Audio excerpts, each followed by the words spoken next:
There is a telephone sitting in a box in someone's attic right now that still works. It has been sitting there since 1987, when the family replaced it with something newer, something more modern. It is made of black bakelite and steel. It weighs about 4 pounds. And if you plugged it into a working phone line today, you would hear a dial tone. That telephone is over 50 years old, and it has never needed a single repair. It was made by Western Electric, for the Bell system, in an era when the people who built things in America fully expected those things to last a lifetime, and then some. That is the world we are going to talk about today.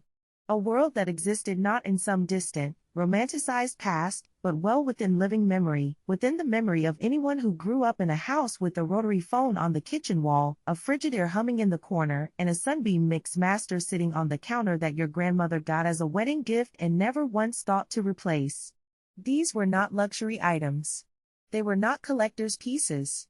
They were ordinary household objects built with an extraordinary commitment to permanence, and they disappeared not because they wore out, but because someone decided that things lasting forever was bad for business. What happened to those objects is really the story of what happened to American manufacturing, and to a certain idea of what it meant to make something well.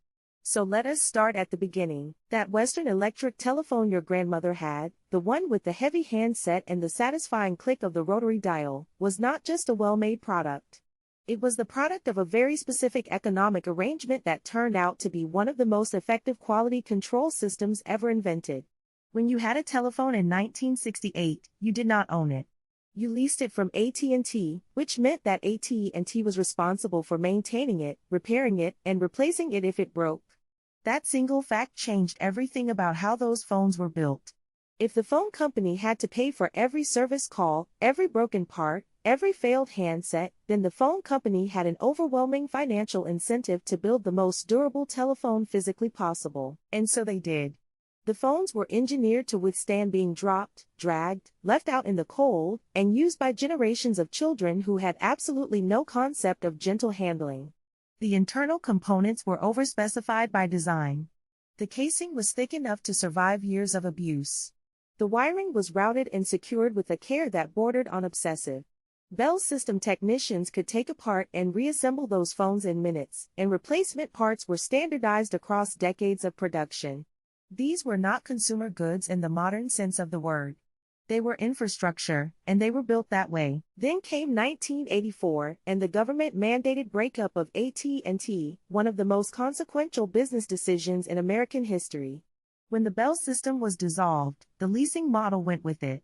Suddenly, telephones became products that people bought and owned outright, and the entire economic logic of building them to last evaporated overnight. By the end of the decade, manufacturing had moved overseas, and the American telephone, that indestructible black object that had defined the sound of domestic life for a generation, quietly disappeared from factory floors in New Jersey and Indiana and was never replaced. While we are talking about things built for permanence, let us talk about the Frigidaire refrigerator, because the story of that appliance is almost a perfect parable for everything that went wrong with American manufacturing in the second half of the 20th century. General Motors made refrigerators. That sentence alone tends to stop people in their tracks, because today it seems impossible, almost absurd. But from the 1920s through the late 1970s, General Motors operated the Frigidaire division out of Dayton, Ohio, and the appliances they produced were, by almost any measure, among the finest consumer goods ever made in this country. The steel used in those refrigerators was thick enough that you could feel the weight of the door when you open it, a satisfying, solid resistance that told you something important about what was inside the walls. The compressors were built with tolerances generous enough to run continuously for 30 years without a major failure. The glass shelves were real glass, not the brittle plastic sheeting that passes for shelving today. These were machines engineered by people who understood machinery, manufactured in a city that had spent decades perfecting the art of industrial production. In 1979, General Motors sold the Frigidaire brand.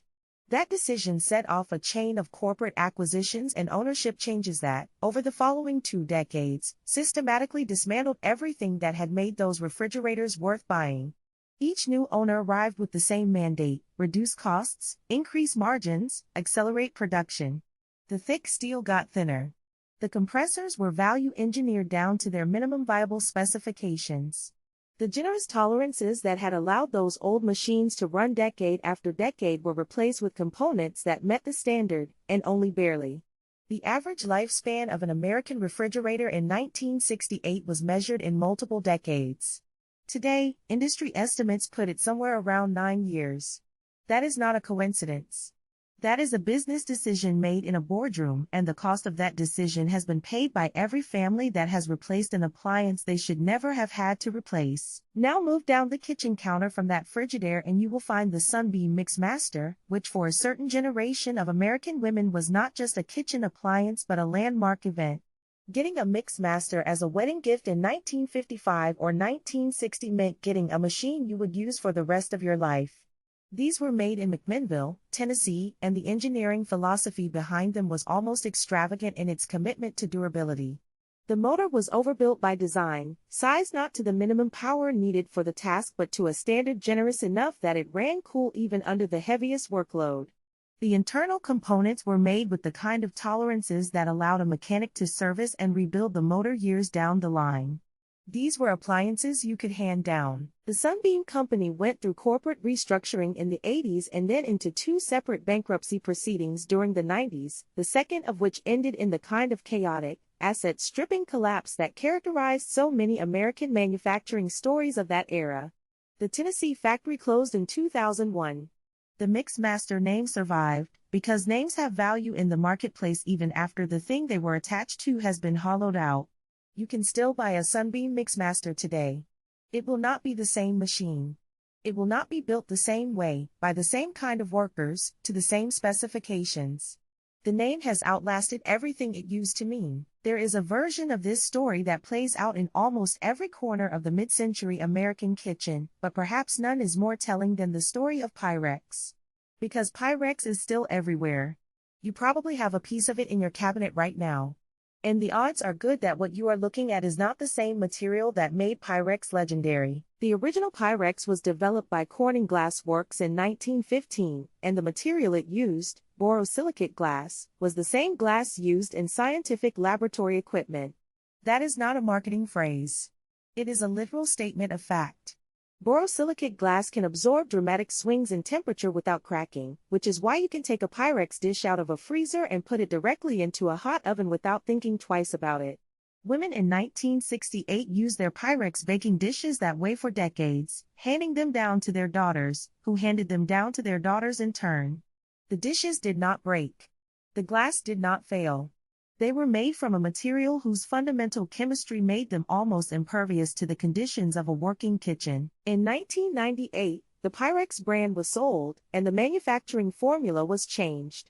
The borosilicate glass was replaced with tempered soda lime glass, which is cheaper to produce and far more common. The problem is that soda lime glass does not handle thermal shock the way borosilicate does, which is why, if you search for Pyrex on the internet today, one of the first things you will find is an extended discussion among home cooks about why their baking dishes shatter. They are buying something with the same name, the same shape, and the same familiar blue lettering on the side, and discovering, sometimes in the middle of cooking, that it is not the same thing at all. Let us leave the kitchen and go into the living room, where in 1968 there was very likely a Zenith television set, perhaps a console model, standing on its own wooden legs, with a large curved screen and a tuning dial that moved with precision and weight. Zenith was a Chicago company, founded in 1918, and for much of the mid-century it occupied a peculiar and admirable position in American consumer electronics. The company's leadership made it something of a point of principle to use domestically produced components, at a time when imported parts were becoming cheaper and more available with every passing year. This was not purely altruistic. There was a marketing logic to it as well, since American-made quality was a selling point that resonated with the post-war consumer. But the commitment was real, and it showed up in the sets themselves, which were assembled by hand in Chicago with a level of care that is difficult to reconcile with the speed and volume of modern electronics manufacturing. The television division was sold to LG Electronics in 1999. The Chicago factories closed. The workers who had spent careers building those sets found that their particular knowledge, the accumulated, embodied expertise of assembling a complicated piece of electronics by hand, had no value in the new arrangement. It was not transferable to the corporate structure that replaced them, and it was not something that could be easily written down and shipped to a factory overseas. It simply ended. And with it ended a particular American tradition of television manufacturing that had lasted 80 years. The story of the Schwinn bicycle is in some ways the most straightforward of everything we are discussing today, because it follows a path that became almost formulaic for American manufacturing during the 1970s and 1980s.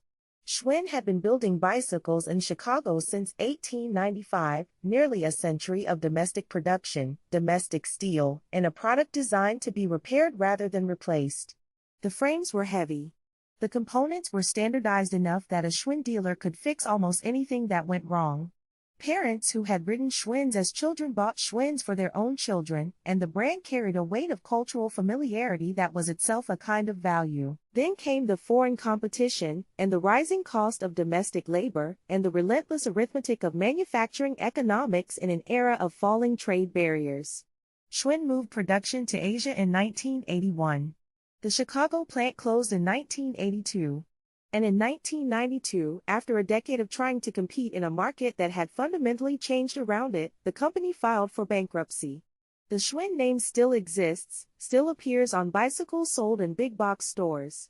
The connection to the Chicago factory, to the domestic steel, to the century of accumulated manufacturing knowledge, that is long gone. Here is one that requires a slight shift in perspective, because the product in question was not killed by corporate acquisition or foreign competition. It was deliberately suppressed by the company that invented it. The Gillette safety razor, the double-edged, solid-handled, supremely simple shaving instrument that most American men used through the 1950s and 1960s, was engineered to be nearly indestructible. The handle was solid metal. The only consumable was the blade, which was double-edged and cost pennies to produce. A man who shaved every day could get through an entire year for less than $2 in blades.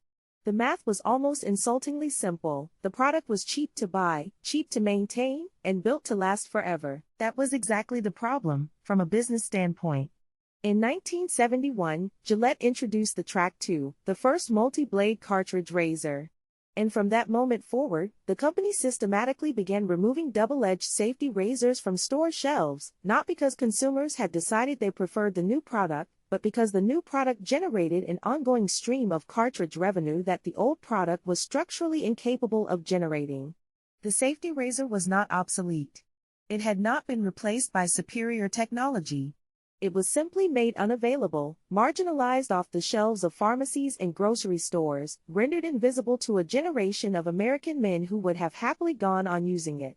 What Gillette did in 1971 was not innovation.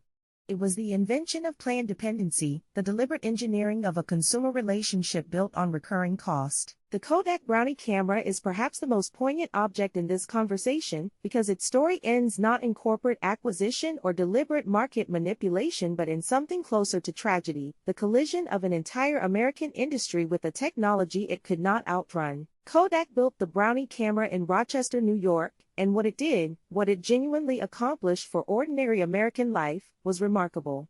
It put photography within the financial reach of every family. Before the Brownie, photography was an expensive, complicated undertaking. After the Brownie, it was Sunday afternoons and birthday parties and the first day of school and summer vacations. The film that came out of those cameras, processed and printed in Kodak's vast Rochester facilities, has retained its color and its clarity for more than a century. We are looking at those photographs now. They still exist. They still tell us something true about who we were. Kodak's Rochester facilities once employed 60,000 people. 60,000 workers in a single American city, making film and cameras and developing chemistry, an entire industrial ecosystem built around the idea that ordinary people wanted to record their lives and deserved the tools to do it. Digital photography did not arrive gently. It arrived like a wave that had been gathering offshore for 20 years, and when it finally broke, it took almost everything.